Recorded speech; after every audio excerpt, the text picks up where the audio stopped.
প্রিয় দর্শক, সাজ্জাদ কাদিরের শুভেচ্ছা নিন। এই মুহূর্তে আপনাদের সামনে কথা বলতে এসে যুক্তরাষ্ট্র বিশ্ব স্বাস্থ্য সংস্থায় না থাকায় বাংলাদেশের স্বাস্থ্য খাত কি ভয়াবহ ক্ষতির মুখে। বিবিসি বাংলা গতকাল এরকম একটি ভয়াবহ রিপোর্ট করেছে, যে রিপোর্টটির শিরোনাম যুক্তরাষ্ট্র বিশ্ব স্বাস্থ্য সংস্থায় না থাকায় কতটা ক্ষতি হবে বাংলাদেশের।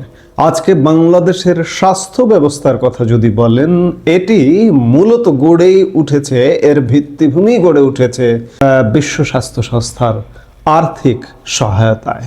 কিন্তু বিশ্ব স্বাস্থ্য সংস্থা থেকেও যুক্তরাষ্ট্রের আনুষ্ঠানিকভাবে বেরিয়ে যাওয়ার পর বাংলাদেশের স্বাস্থ্য খাতে তার প্রভাব কেমন হবে, এ নিয়ে নানা ধরনের বিশ্লেষণ করছেন স্বাস্থ্য খাতের বিশেষজ্ঞরা। এর আগে জাতিসংঘ জনসংখ্যা তহবিল ছাড়াও ৬৬টি আন্তর্জাতিক সংস্থা থেকে যুক্তরাষ্ট্রকে প্রত্যাহার করে নিয়েছেন দেশটির প্রেসিডেন্ট ডোনাল্ড ট্রাম্প। বিশেষজ্ঞরা বলছেন, বাংলাদেশ স্বাস্থ্য খাতের যেসব বিষয়ে সাফল্য অর্জন করেছে তার অধিকাংশেই গুরুত্বপূর্ণ অবদান রয়েছে WHO এর।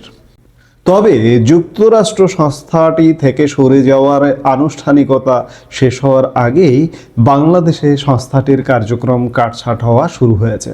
এর ফলে সম্প্রসারিত টিকাদান কর্মসূচি, সংক্রামক রোগ নিয়ন্ত্রণ, ইমার্জেন্সি রেসপন্স এবং ল্যাবরেটরি সাপোর্টের মতো স্বাস্থ্য খাতের গুরুত্বপূর্ণ ক্ষেত্রগুলোর কার্যক্রম সংকুচিত হয়ে পড়ার আশঙ্কার কথাও জানিয়েছেন জনস্বাস্থ্য বিশেষজ্ঞ মুস্তাক হোসেন। স্বাস্থ্য অধিদপ্তরের সাবেক পরিচালক বেনজির আহমেদ বলছেন, সম্ভাব্য সংকট এড়াতে দ্রুত রাজনৈতিক দলগুলোকে এদিকে দৃষ্টি দেওয়া উচিত, যাতে করে যারাই সরকারে আসুক তারা যেন বিকল্প অর্থায়ন কিংবা স্বাস্থ্য খাতের প্রয়োজনীয় অভ্যন্তরীণ বরাদ্দ নিশ্চিত করতে পারেন। বিশ্ব স্বাস্থ্য সংস্থা জাতিসংঘেরই একটি বিশেষায়িত সংস্থা এবং এটি স্বাস্থ্য ব্যবস্থার সামগ্রিক উন্নয়ন ও দক্ষ স্বাস্থ্যকর্মী তৈরি সহ বাংলাদেশের স্বাস্থ্য খাতের সব ক্ষেত্রেই বিভিন্ন ধরনের সহযোগিতা দিয়ে আসছিল। এর আগে জাতিসংঘ জনসংখ্যা তহবিল UNFP থেকেও যুক্তরাষ্ট্রকে প্রত্যাহার করে নিয়েছেন ট্রাম্প। সংস্থাটি বাংলাদেশ সহ 150টির বেশি দেশে পরিবার পরিকল্পনা এবং মা ও শিশু স্বাস্থ্য নিয়ে কাজ করে আসছে। উভয় সংস্থা থেকে যুক্তরাষ্ট্রের বেরিয়ে যাওয়া এখন কার্যকর হলেও দেশটি প্রায় 1 বছর আগে থেকে তহবিল যোগান বন্ধ করে দিয়েছিল। প্রসঙ্গত 1948 সালে বৈশ্বিক এ সংস্থাটি প্রতিষ্ঠিত হওয়ার পর এই প্রথম যুক্তরাষ্ট্র এ থেকে বেরিয়ে গেল। ইতিমধ্যে দেশটি WHO সব তহবিল বন্ধ করে দিয়েছে।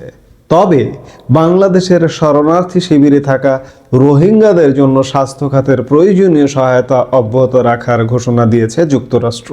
বিশ্ব স্বাস্থ্য সংস্থার অন্যতম বড় তহবিল যোগানদাতার ভূমিকা পালন করে আসছিল যুক্তরাষ্ট্র, কিন্তু সংস্থাটি থেকে ডোনাল্ড ট্রাম্প যুক্তরাষ্ট্রকে সরিয়ে নেওয়ার পর জাতিসংঘ বলেছে, ভাইরাস সহ বিভিন্ন রোগ সংক্রমণ রোধে আন্তর্জাতিক সহযোগিতা জরুরি এবং বিশ্ব স্বাস্থ্য সংস্থা হলো তেমনি একটি জায়গা।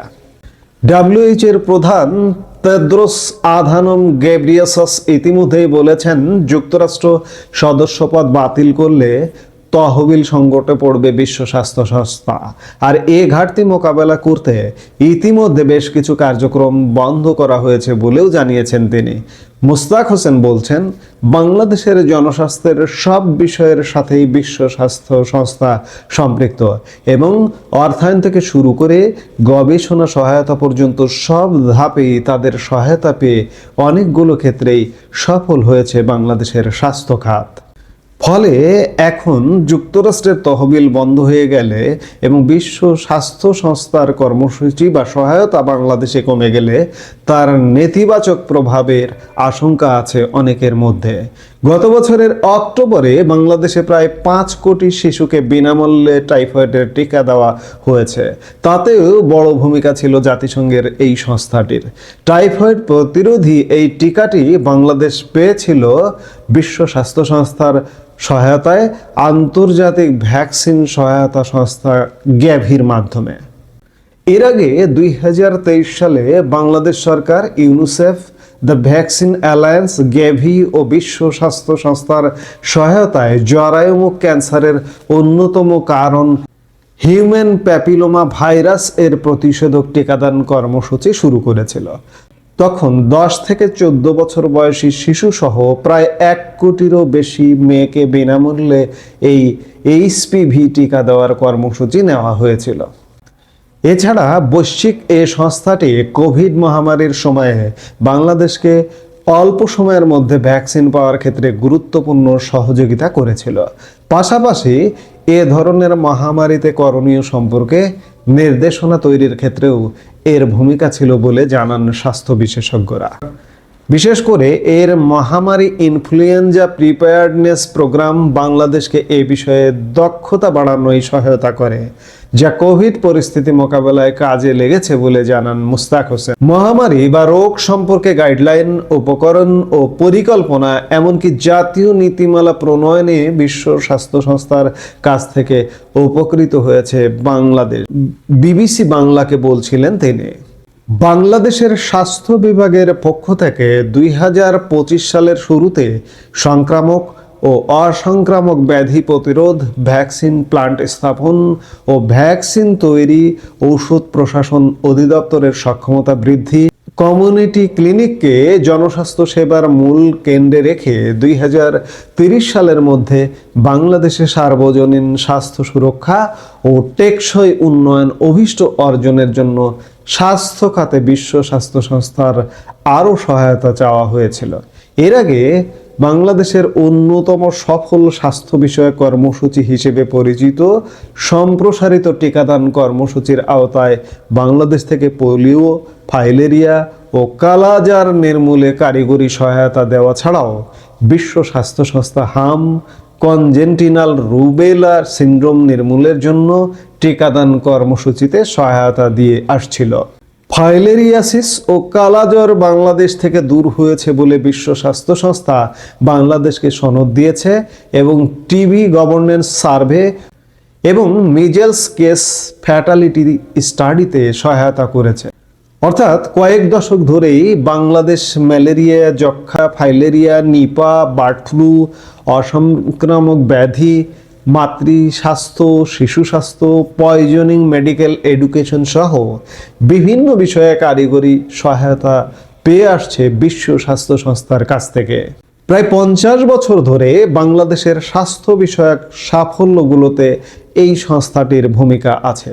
উপজেলা পর্যায়ে স্বাস্থ্য কমপ্লেক্স তাদের বড় অবদান।